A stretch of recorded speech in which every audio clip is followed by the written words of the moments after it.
Hey guys, how's it going? It's Danconia and welcome back to the Overwatch League Roundup, your playoffs preview for Stage 1.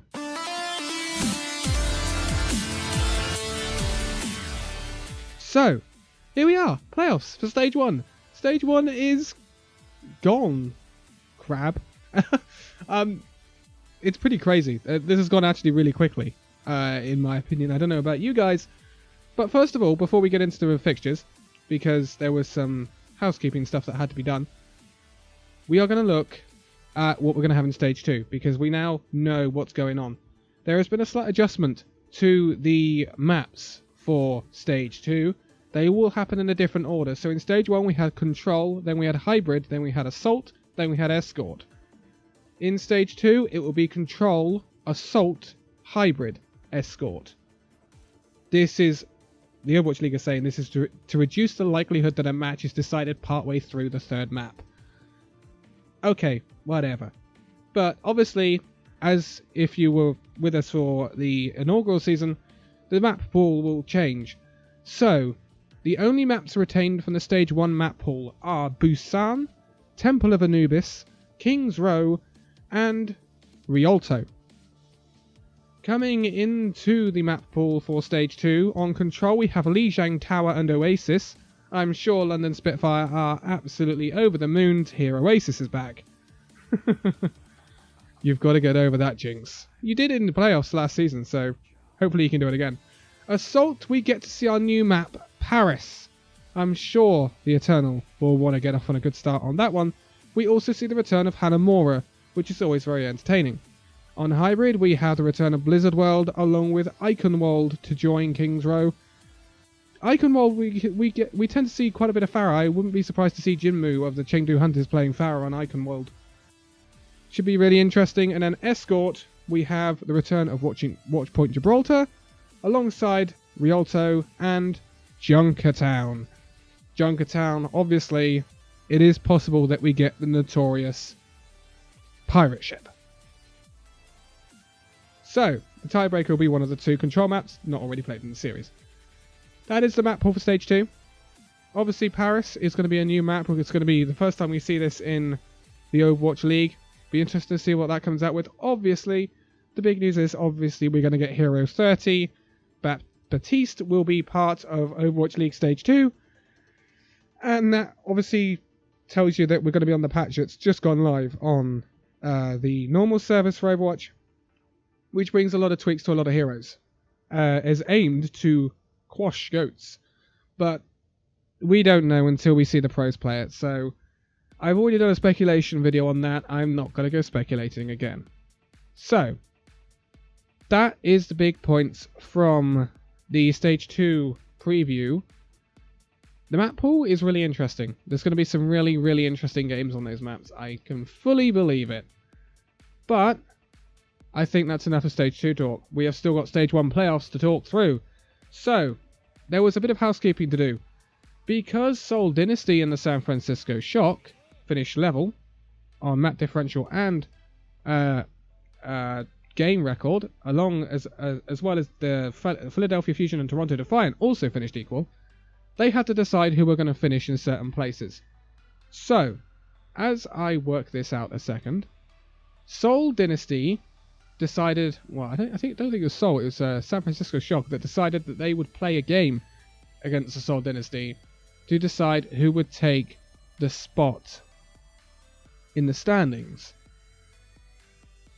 So, Seoul Dynasty get wiped 3-0. It wasn't broadcast, but it was a wipe for San Francisco Shock. So San Francisco Shock get the higher rank than Seoul Dynasty in the stage.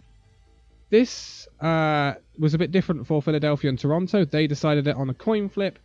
Philadelphia won that coin flip, and they ultimately will finish third. Toronto will be fourth, San Francisco Shock will be sixth, and Seoul Dynasty will be seventh. This was just to decide, basically, who would play who. Now, with Seoul losing that game against San Francisco Shock, that means they will play first in our playoffs weekend. So starting off on Friday, March the 22nd, 1 a.m. GMT, or 2 a.m. in Europe, it will be the Seoul Dynasty. They will be taking on the New York Excelsior. So, Yeah, could have been better for Seoul. This should be a really interesting match. Seoul looking improved. They really did stomp the Spitfire to get to the playoffs. But New York Excelsior are a bit too good, I think. I think we will see New York pull out ahead in that one. At 3 a.m. GMT or 4 a.m. in Europe, we have the Boston Uprising taking on the as yet unbeaten Vancouver Titans. Again, this should be interesting. I think this Boston team could cause Vancouver a few issues. Especially Boston's shot calling with fusions right now seems to be really, really good. But I think, again, Vancouver are going to be a bit unstoppable for Boston here.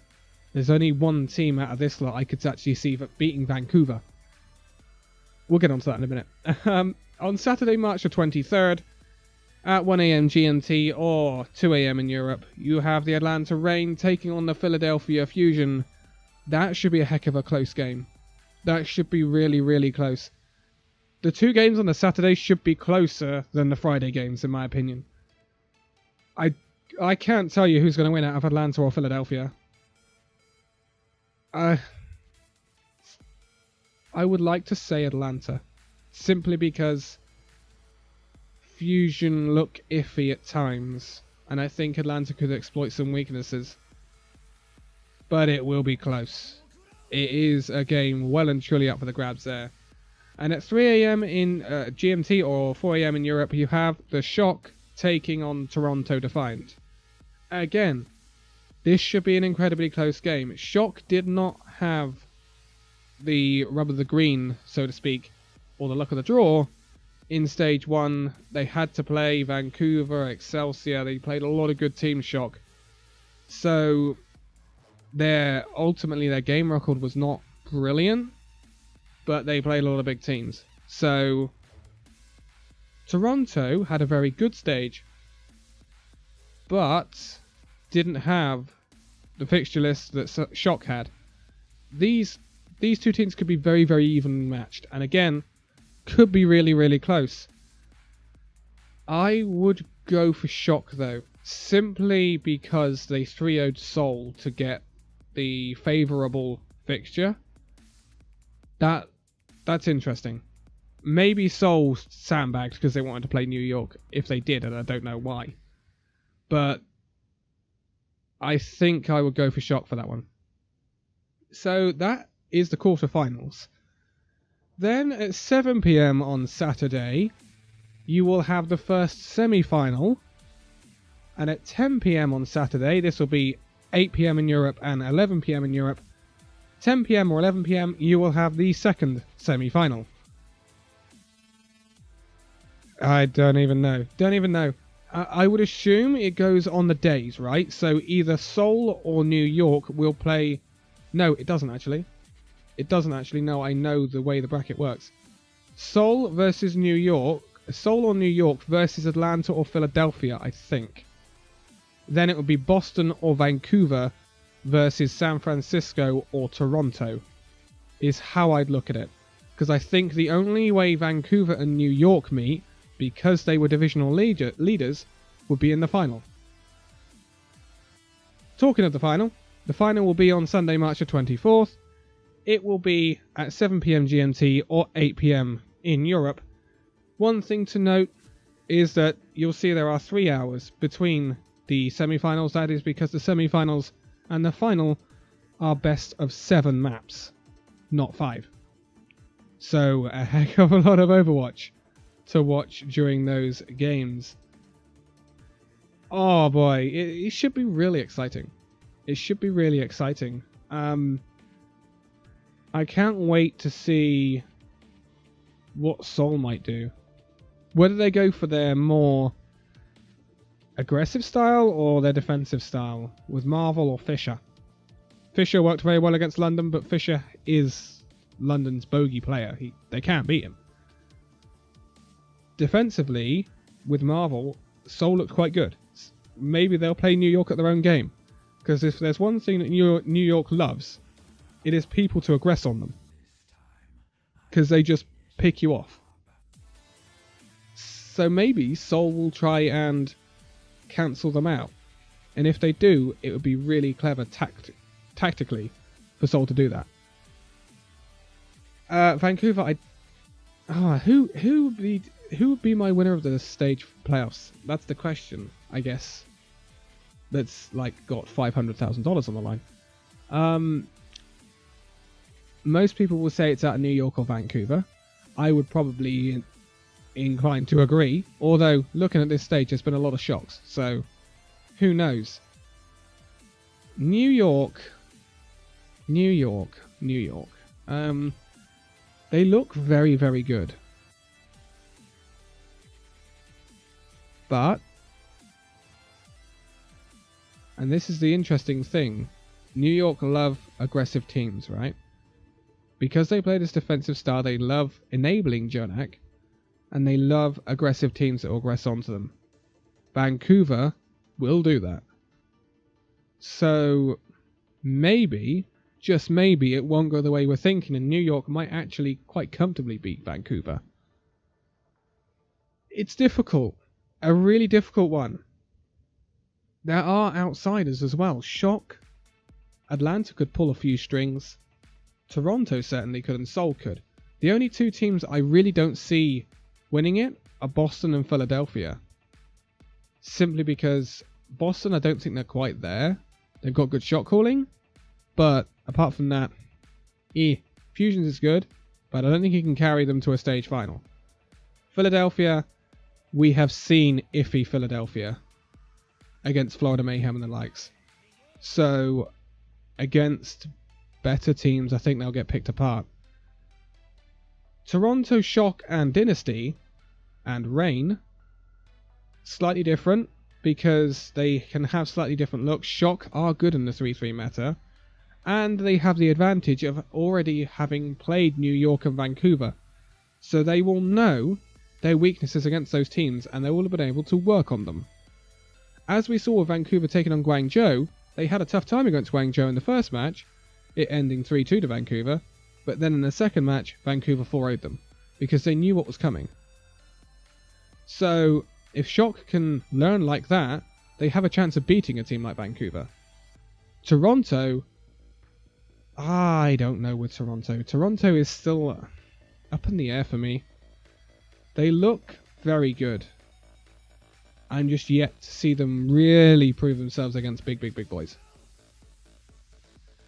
So it'll be interesting. And Seoul, if they beat New York, Seoul will be amongst the favourites to win it. So it's as simple as that. One objective for Seoul is if they can get past the quarterfinals, they've done very well. Simple as that. Same with Boston. If Boston and Seoul get past the quarterfinals, they've done very well. Doesn't matter what goes on from then on. And if both Boston and Seoul progress, then who knows? Who knows, because the two favourites will be out. But that is me rambling. So, Stage 1 playoffs. Favourites, New York. Second favourites, Vancouver. That is what most people will tell you. I would probably, this is my heart speaking here, I'd edge Vancouver. But I don't know. Very difficult. Very, very difficult. Especially as we haven't seen New York and Vancouver play each other yet. So, we really don't know. One problem Vancouver might have is the fact that they haven't played Excelsior. They don't know what Excelsior quite are capable of at times. We know what Excelsior are capable of. It's crazy. But I'm looking forward to it. I hope you are. And something a bit momentous as well is this will be broadcast on ESPN, on Twitch, on the Overwatch League site, on MLG. It'll also be streamed or be shown on Disney XD at times, and ABC. So the Overwatch League is making waves again in its second season. I mean, getting onto ABC is no mean feat. So well done to the Overwatch League for that. And yes, that's me signing off for today, I guess. I'm interested. I'm really hyped for Stage 2 because not only are we going to see a new hero, we are hopefully going to see a new meta, and the map pool looks crazy. So, also the problem with Paris and I think a lot of people have noticed this, it's very hard to defend Paris. Not the team, the map. It's very hard to defend. We see a lot of 2-0s on Paris. So, it could be interesting. It could be interesting. But I'm going to leave it here. So thank you guys so much for watching this video. If you liked it, give it a like, subscribe if you're new. And I will see you in the next video. See you then.